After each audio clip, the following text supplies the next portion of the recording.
สบายดีหมูกรอบผัดพริกแกงโดยยั่วทุกคน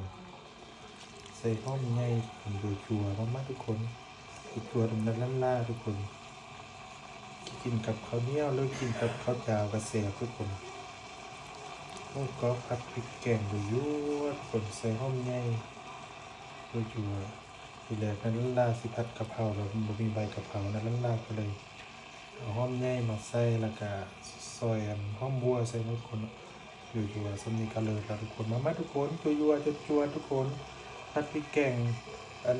หมูกรอบนั่นล่ายั่วๆทุกคนสำนีก่อนทุกคนนั่นล่าก็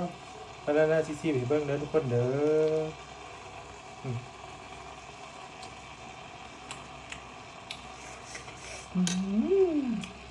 ลูกโป้ยเลยทุกคนแซ่บแซ่บ